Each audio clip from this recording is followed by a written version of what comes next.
ఓం శ్రీ సాయిరాం. శ్రీ గురుదేవ దత్త. ప్రార్థన. ఓం గం గణపతాయ నమః. ఓం శ్రీ సరస్వత్యే నమః. ఓం శ్రీ గురు దత్తాత్రేయాయ నమః.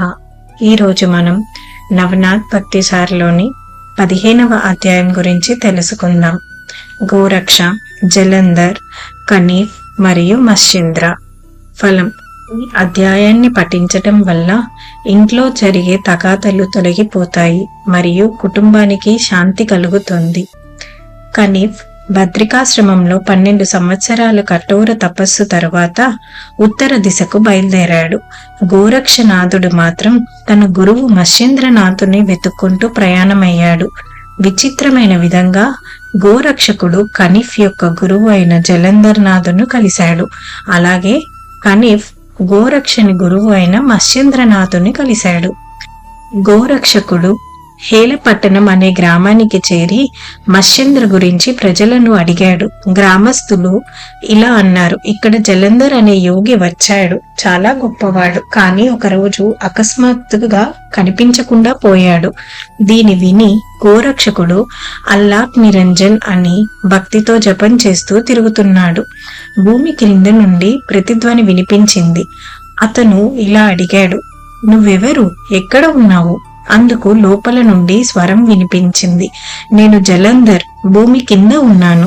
గోరక్షకుడు ఆశ్చర్యపడి, నేను గోరక్షను, మత్స్యేంద్రనాథుని యొక్క శిష్యుడినా, కానీ నువ్వు ఎలా భూమి కింద ఉంటున్నావు?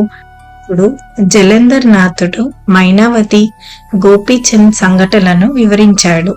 దీన్ని విని గోరక్షకుడు ఆగ్రహంతో, ఆ రాజును నేను దహనం చేస్తాను. జలంధర్ మృదువుగా అన్నాడు: లేదు గోరక్ష, నువ్వు ఏమీ చెయ్యకు.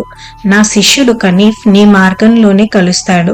అతడు చేయవలసినది అతడే చేస్తాడు. ఇది అంతా మన నాథ్ సాంప్రదాయ మహిమను పెంచుతుంది. గోపీచంద్కు విమోచనం లభిస్తుంది. కాబట్టి ఆందోళన పడకు. గోరక్షకుడు గురువు మాటలను అంగీకరించి జగన్నాథ్ పురి వైపు ప్రయాణమయ్యాడు. ఇదిలా ఉండగా కనీఫ్ నాథుడు కూడా తన తీర్థయాత్రలో నిమగ్నుడయ్యాడు. కనీఫ్ నాథుని ప్రభావం ఎంత పెరిగిందంటే ఆయనకు 700కు పైగా శిష్యులు కలిగారు. ఉత్తర దిశ నుండి తూర్పు వైపుకు తిరిగి వంగదేశాన్ని దాటి ఆయన స్త్రీ రాజ్యం సరిహద్దుకు చేరుకున్నాడు. ఆ సరిహద్దుకు రక్షకుడిగా శ్రీ హనుమంతుడే ఉన్నారు. ఆయన రామేశ్వరం నుండి అక్కడికి అదే సమయంలో వచ్చారు. కనీఫ్ అక్కడికి చేరగానే హనుమంతుడు ఆయనను చూశాడు. హనుమంతుడు ఆయనతో స్త్రీ రాజ్యంలోకి ప్రవేశించకూడదు, కానీ కనీఫ్ వినలేదు. ఇతడు స్పర్శాస్త్రం అనే మహాశక్తిని ప్రయోగించి హనుమంతుడిని బంధించారు. కొంతసేపు మారుతి అక్కడే నిలబడిపోయారు, కానీ గాలిబలం వల్ల తిరిగి స్వేచ్ఛ పొందారు.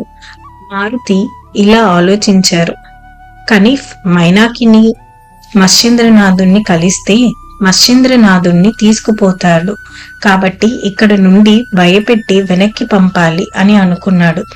మారుతి కొండంత పరిమాణంలో విస్తరించాడు. అతన్ని ఆ రూపాన్ని చూసి కనీఫ్ శిష్యులు భయపడి పారిపోయారు. కానీ కనీఫ్ వారిని ఆపి యుద్ధానికి సిద్ధమయ్యాడు. మారుతి పెద్ద రాళ్ళు, పర్వత ఖండాలు విసిరాడు, కానీ కనీఫ్ వజ్రాస్త్రం ప్రయోగించి వాటిని చూర్ణం చేశాడు.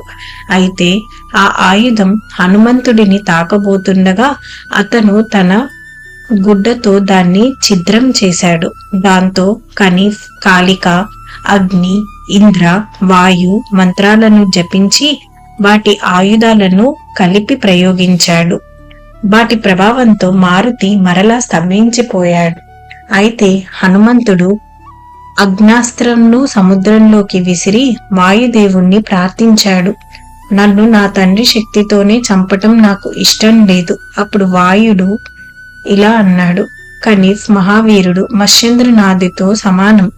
నీకు అతనిపై విజయం సాధించటం అసాధ్యం. కాబట్టి అతనితో శత్రుత్వం కాదు, స్నేహం చేయి. ఇదిలా ఉండగా అగ్నాస్త్ర ప్రభావంతో సముద్ర జలాలు మరిగిపోతున్నాయి. సముద్ర జీవులు మరణించడం మొదలైంది. దాంతో సముద్రుడు మానవ రూపంలో ప్రత్యక్షమై వాయుదేవునితో కలిసి కనీఫ్ మరియు మారుతిని పరిచయం చేశాడు.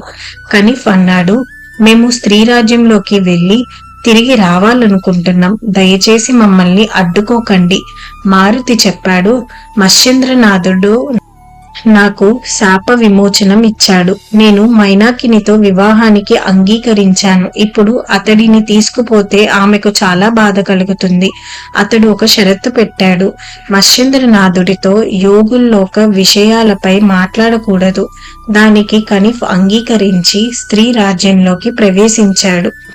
మత్స్యేంద్రనాథుడు కనిఫ్ వచ్చిన వార్త విన్నాడు. మన నాథ్ సాంప్రదాయం యొక్క మహానుభావుడు నన్ను తీసుకుపోవడానికి వచ్చాడేమో అని కొద్దిగా భయపడ్డాడు.